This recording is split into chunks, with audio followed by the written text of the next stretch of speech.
Akan datang suatu hari semua yang dibangun oleh manusia hanya tinggal kenangan tanpa tanda. Ketika orang-orang kafir di Mekah bertanya kepada Nabi SAW,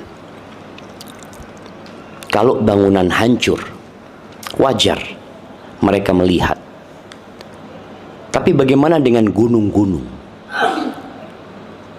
Kalau kita ke Mekah, kita melihat Mekah penuh dengan gunung-gunung.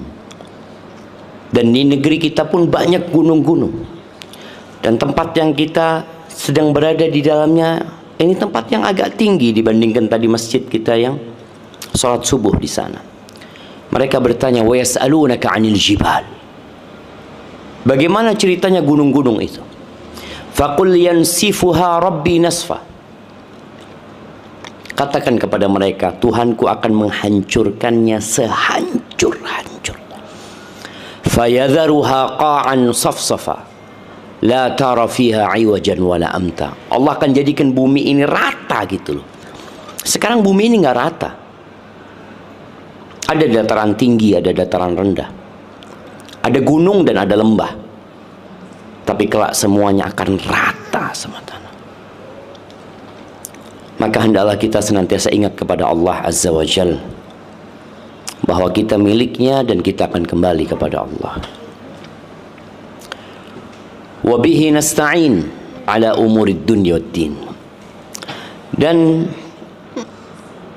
kepada Allah kita meminta pertolongan dalam urusan-urusan dunia kita dan urusan agama kita. Kita sibuk jemaah dari pagi sampai malam. Coba dipikirkan, berapa persen dari kesibukan kita yang untuk akhirat? Kita sering mendapatkan wejangan agar menyeimbangkan antara dunia dan akhirat katanya, tapi buktinya dusta. Kita SD belajar agama berapa jam? Berapa jam? 2 atau 3? SMP, SMA, kuliah, ada satu fase kita berhenti belajar agama. Kuliah ada nggak pelajaran agama? Semester 1 kalau nggak salah, 2 SKS, habis gitu selamat tinggal. Maka tadi slogan-slogan yang mengatakan menyeimbangkan dunia dan akhirat, benar seharusnya seperti itu, tapi realitanya enggak.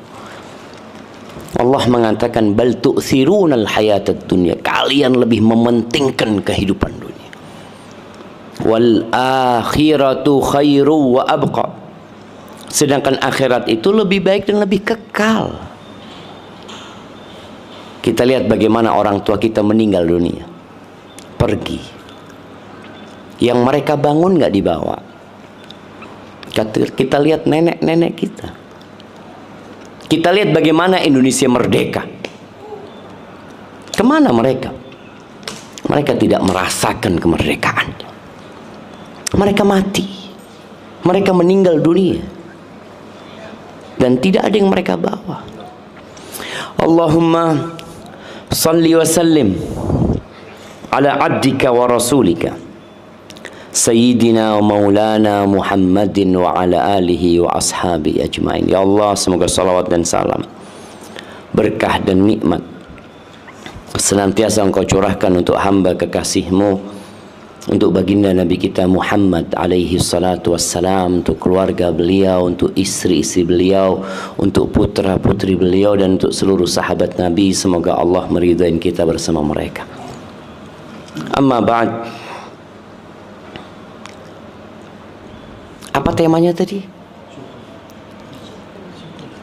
Syukur, bersyukur.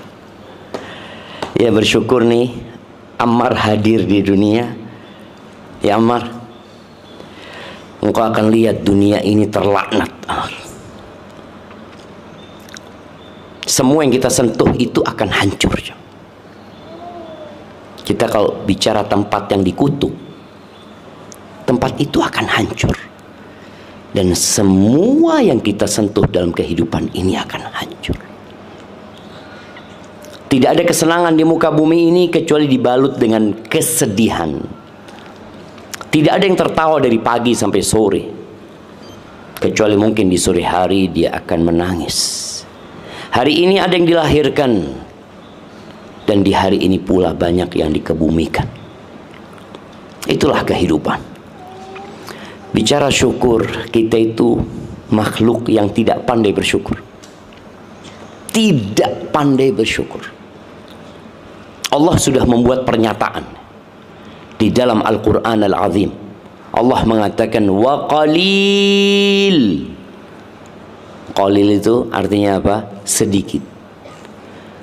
Wa qalilun min ibadiyas syakur. Sedikit dari hambaku yang pandai bersyukur. Yang ada dia terus ingin lebih. Dia ingin lebih, dia ingin lebih lagi. Jamaah rahimakumullah, sebuah surat pendek yang insya Allah semuanya menghafalnya kalau mau. Surat itu surat At-Takatsur, yang kalau kita baca terjemahannya artinya apa? Bermegah-megahan, berbanyak-banyakan. Allah Azza wa Jalla mengatakan alhaakumut takatsur. Kalian itu dibuat lalai dengan bermegah-megahan, dengan banyak-banyakan harta, padahal nggak dibawa mati. Sampai Nabi alaihi salatu wasallam mengatakan yaqulu ibnu Adam, anaknya Adam ini, manusia ini berkata, mali, mali, mali, hartaku, hartaku, kata dia. Itu rumah milikku, itu usahaku, itu mobilku, itu tanahku. Dia nggak sadar bahwa dia nggak punya apa-apa, tapi merasa milikku, karena memang di dunia ini ada hak milik. Kalau rumah sertifikat SHM, kalau kendaraan BPKB. Yang antum bawa waktu naik kendaraan apa? STNK. Yang dibutuhkan oleh manusia apa sebenarnya? STNK. Untuk jalan aja gitu loh.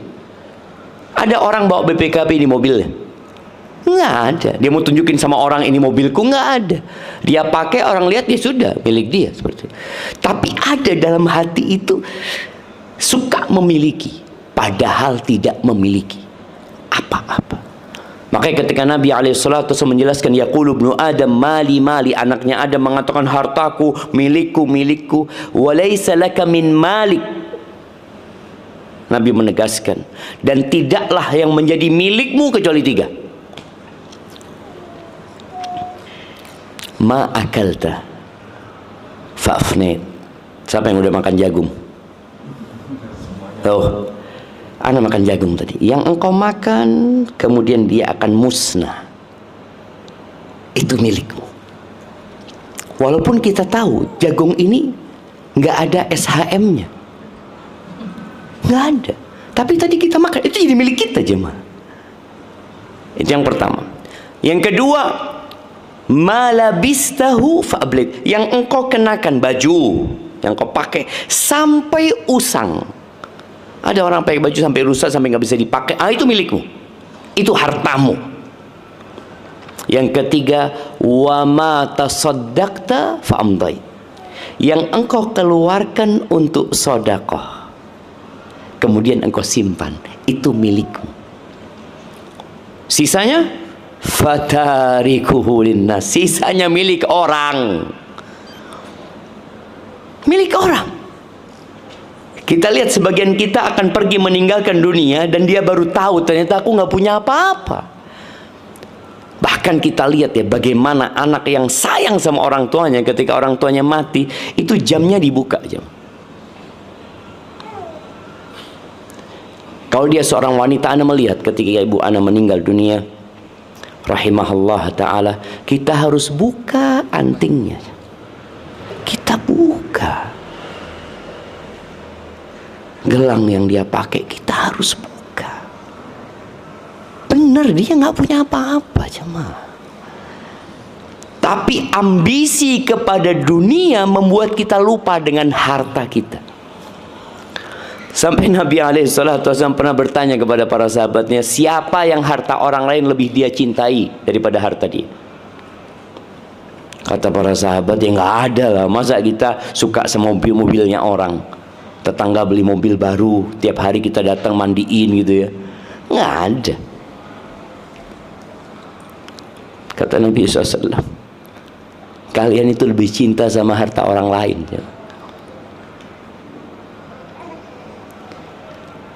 Harta yang kita kumpulkan ya di rekening punya siapa? Punya siapa? Punya orang lain. Kita ini hanya ngumpulin. Dan terbukti kita merasakan harta orang lain. Yang orang tuanya meninggal merasakan. Oh ternyata bukan hartanya bapak, hartanya aku tadi. Dan kita nggak ambil pelajaran. Kita nanti akan seperti itu. Kita kerja, masukin rekening, kita tumpuk, kita beli tanah, kita beli rumah, ini itu. Coba tanyakan, milikmu? Bukan. Makanya usahakan tatkala kita bersedekah itu, ya paling tidak lebih banyak daripada yang kita simpan. Bisa seperti itu jemaah? Padahal milik kita loh, itu milik kita. Yang kita sedekahkan itu milik kita. Dan kita tahu ya, pada hari kiamat akan ada hisab. Ana ingin mengingatkan ini karena sebagian kita mungkin pernah bersedekah dengan jumlah besar. Mungkin pernah sedekah dengan jumlah 1 miliar, 2 miliar. Tapi mungkin ada orang-orang yang sedekahnya cuma 5.000. Bisakah 5.000 ini ngalahkan 2 miliar? Bisa jemaah. Allah itu maha adil. Pada hari kiamat perhitungan itu pakai persentase. Ingat persentase. Nabi SAW mengatakan sabaqa dirhamun mi'ata dinar. 1 dirham itu bisa mengalahkan 100 dinar. Dirham ini uang perak, dinar ini uang emas. 1 dirham ini ya mungkin 200.000. Bisa mengalahkan 500 juta. Gimana ceritanya 200.000 bisa mengalahkan 500 juta? Kita kan kadang-kadang bangga, oh anak sedekah banyak anak. Kata Nabi SAW, tuh orang hanya punya uang 2 dirham. Uang dia cuma 2 dirham. Nggak punya lainnya dia, bas itu uang dia. Sebagian kita itu rumahnya ngontrak, nggak punya rumah dia. Kendaraannya ya kendaraan yang nggak mahal dia milikin. Dia punya gaji hanya segitu. Ada yang gajinya harian. Dia punya uang 2 dirham, anggap 400.000. 200.000 dia sedekahkan, dia infakkan. Berapa persen dari hartanya? 50%. Sedangkan orang yang sedekah 500 juta itu uangnya 1 triliun. Berapa persen jemaah? Jemaah, kalau 500 juta itu berapa persen dari 1 triliun? 0,05, nggak sampai 1%. Loh, enggak lah. 0,5. 1%-nya aja sudah. Wah, 1%-nya 10 M. 1%-nya itu 10 miliar. 1%. Dia ini 500 juta berarti 0,05%. Lebih banyak mana berarti sedekahnya sama yang 200.000 itu? 200.000 lebih banyak. Cuma kita kadang-kadang merasa sudah banyak, sudah sedikit. Jadi kalau sedekah itu bandingkan dengan yang ditinggal.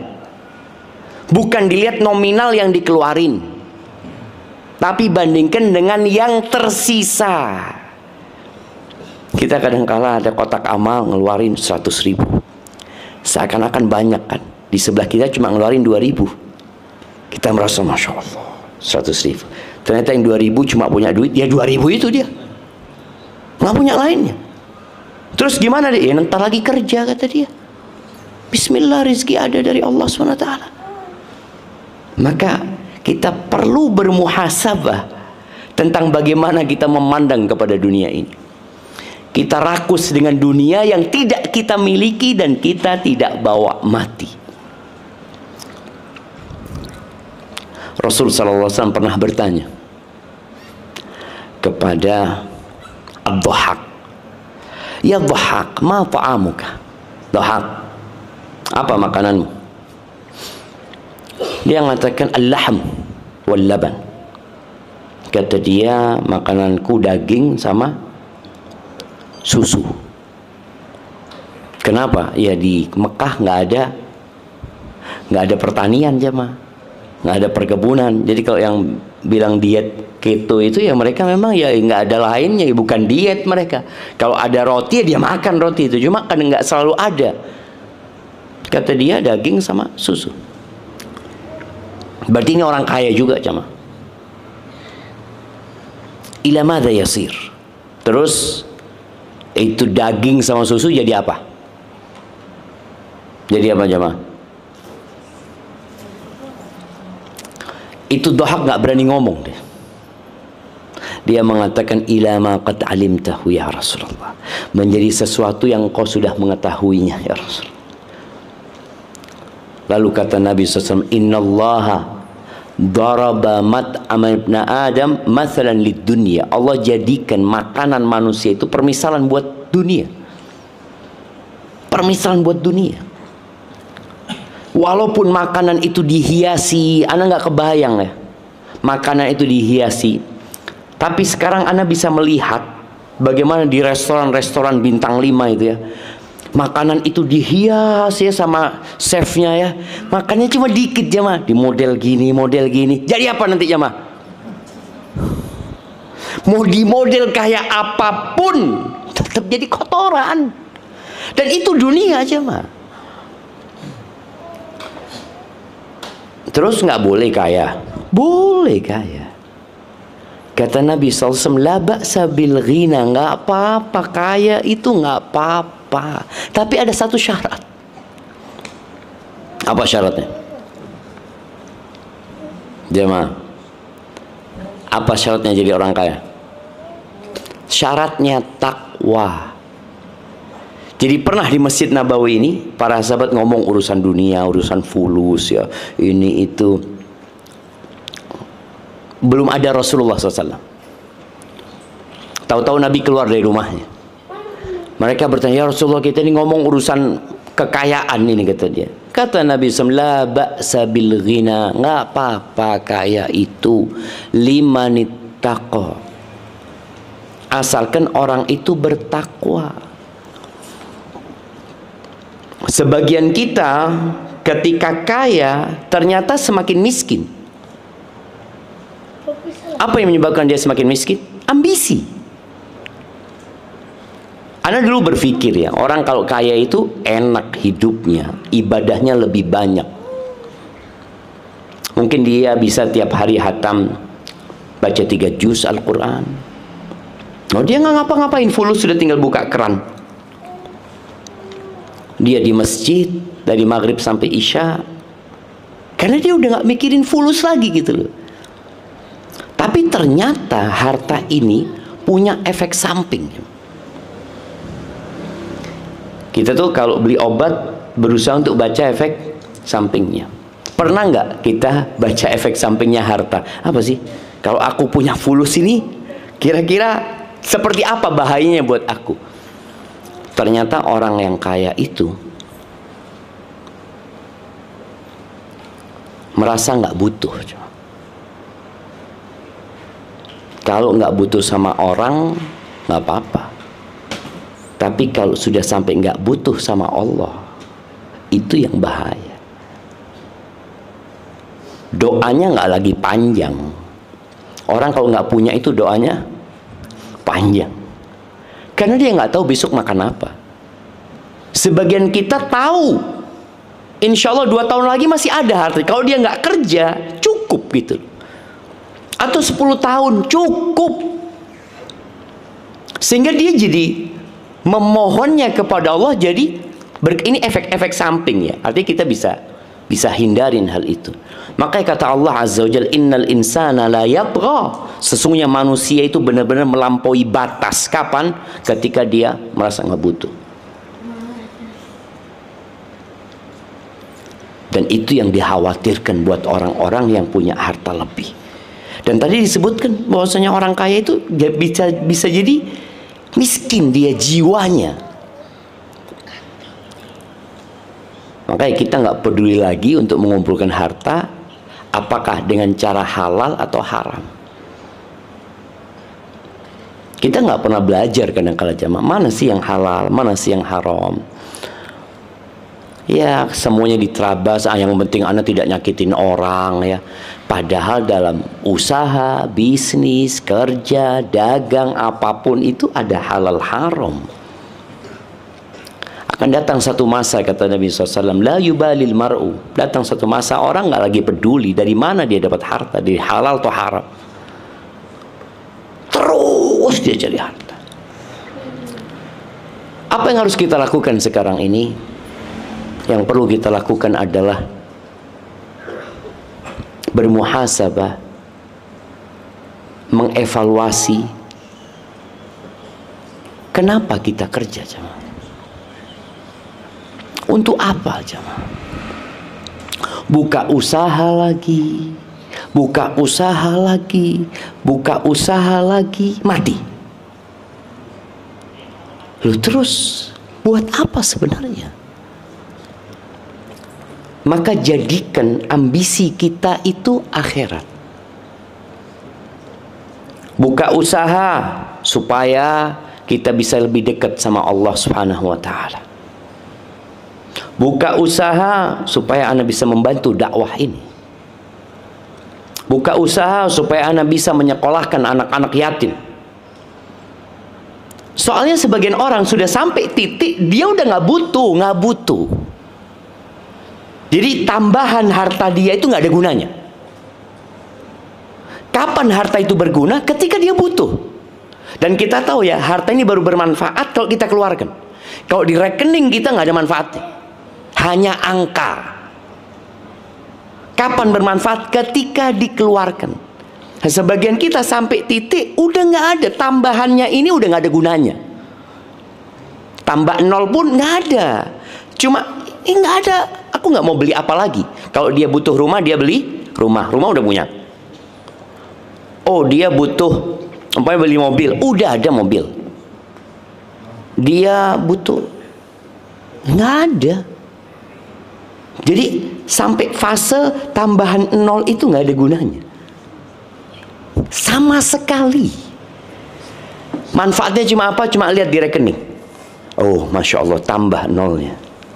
Besok, oh masya Allah, tambah 0-nya. Tapi manfaat udah nggak ada. Maka jangan sampai seperti itu. Niatkan buat akhirat. 0 itu akan terus bermanfaat. Alhamdulillah, anak mau bangun masjid lagi, dapat solusi. Anak ingat ya cerita jemaah haji. Waktu itu anak kerja jadi koresponden sebuah radio ya. Anak tanya ke satu jemaah, udah tua dia. Bapak udah berapa kali haji? Anak tanya. Kalau lihat penampilannya, ya Allah, kayak orang nggak punya.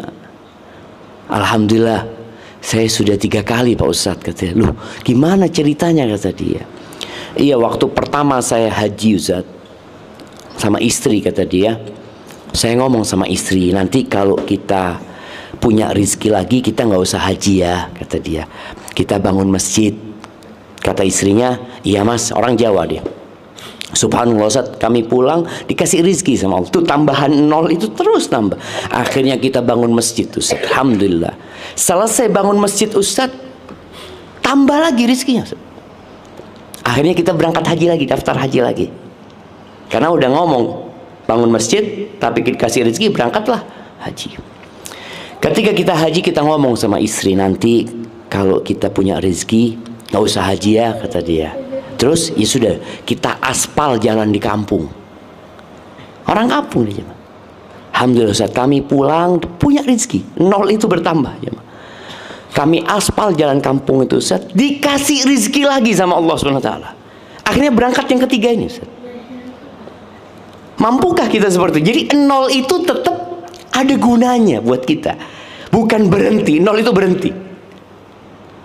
Nggak keluar dari rekening kita. Berarti nggak ada manfaatnya. Kata Nabi alaihissalatu wassalam, man kanatid dunya hammahu.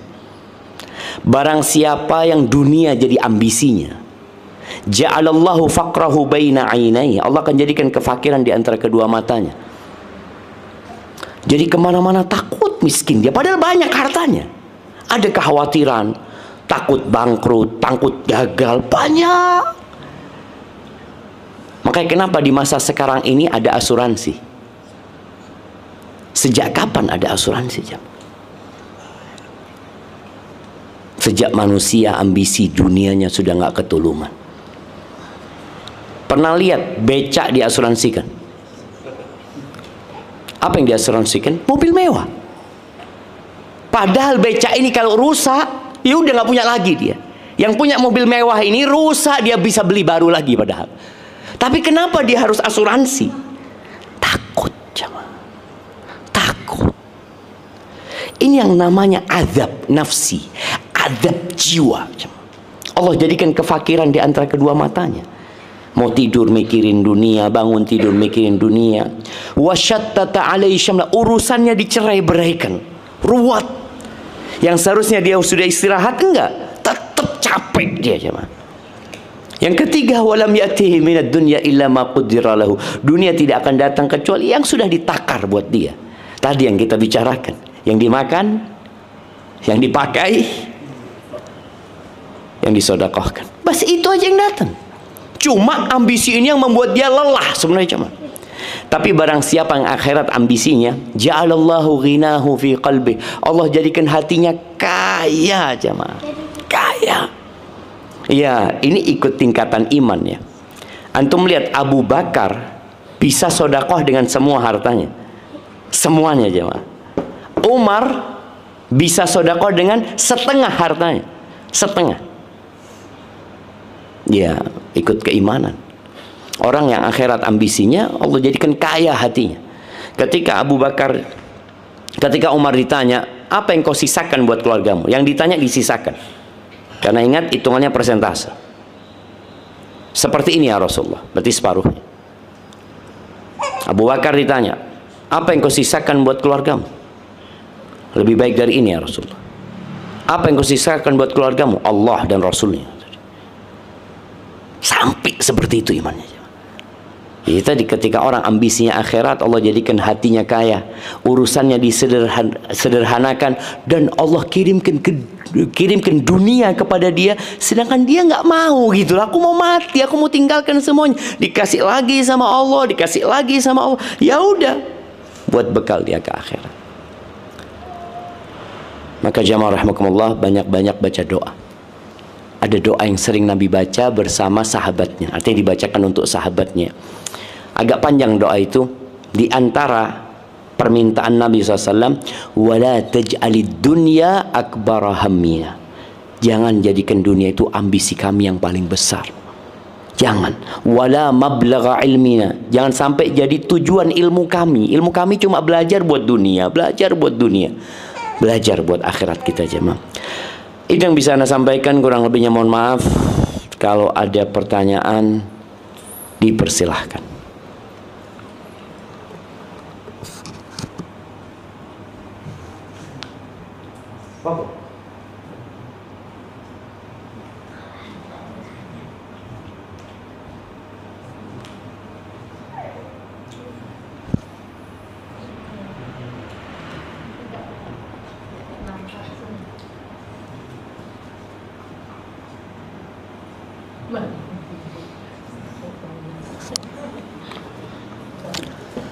Nah, silahkan. Dari YouTube, kajiannya di rumahnya Ammar ya? Ammar. Bukan rumahnya Ammar. Assalamualaikum Ustaz. Siap. Nggak ada mic-nya di situ. Mana mic-nya?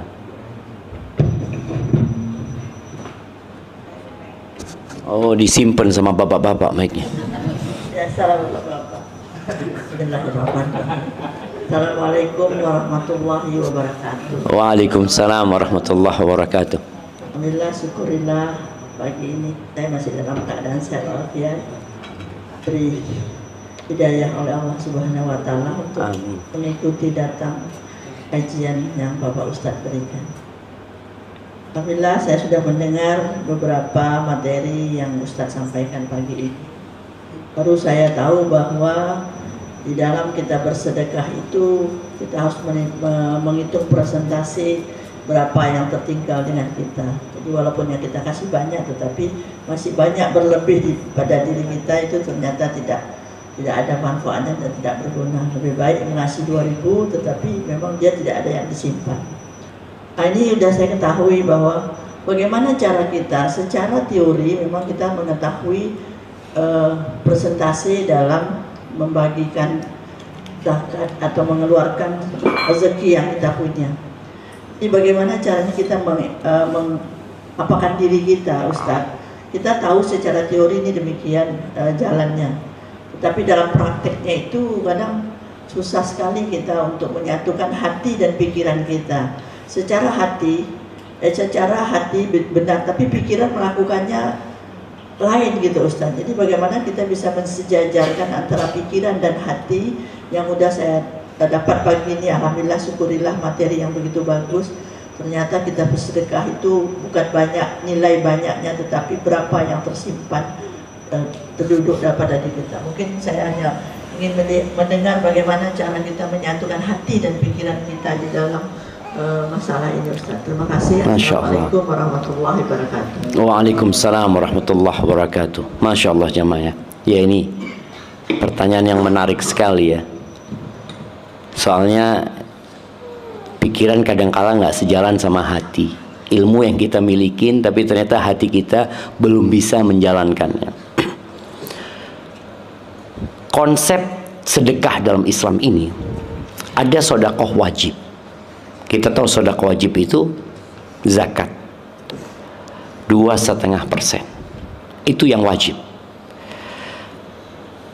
Tapi kalau bicara ingin lebih, maka kita ingin mencari derajat yang lebih tinggi di surga Allah Azza wa Jalla. Dan Allah menyebutkan memang dalam bersedekah itu alladzina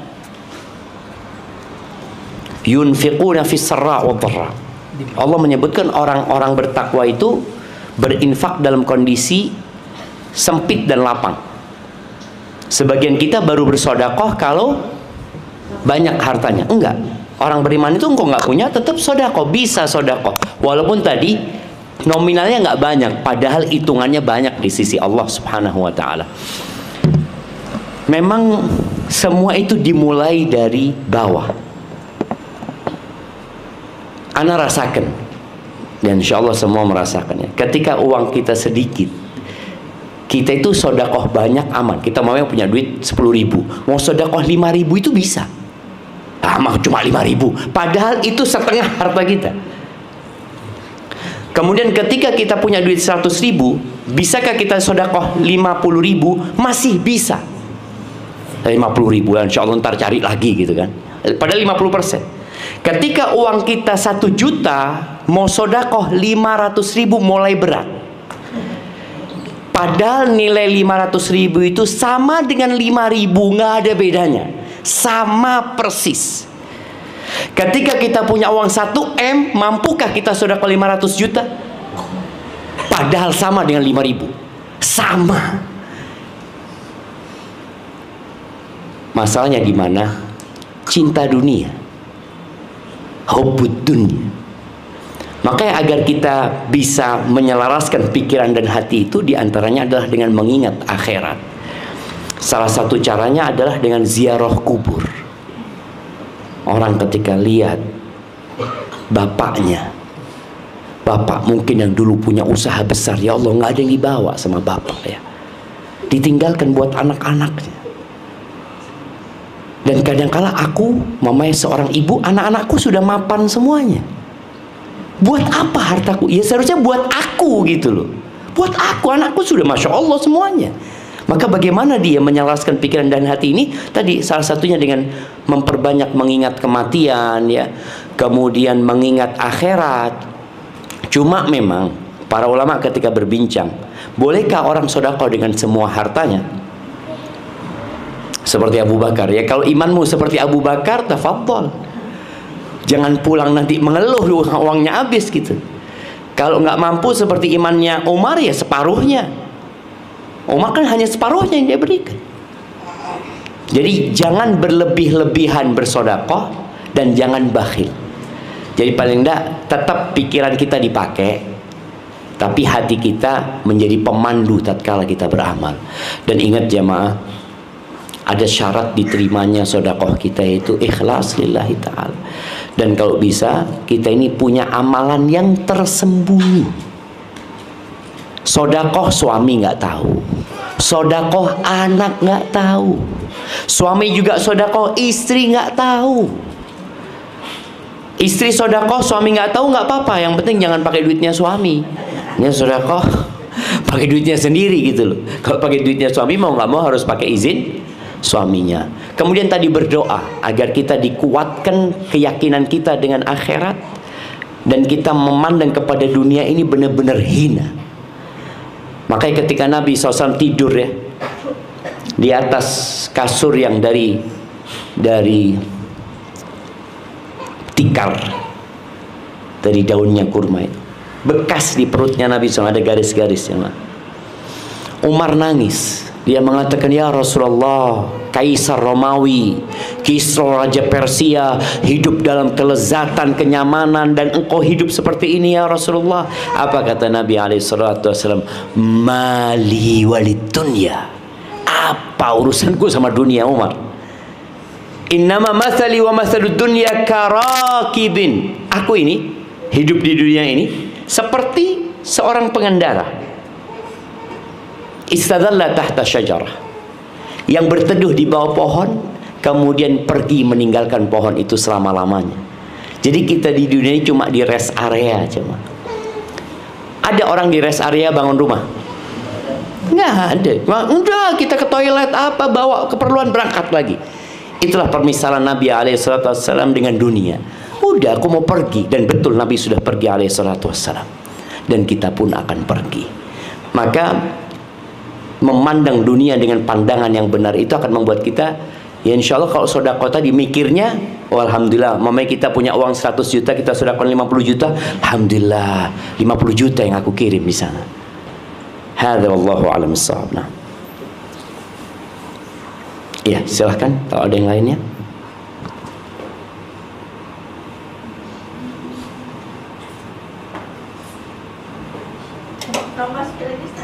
Siap.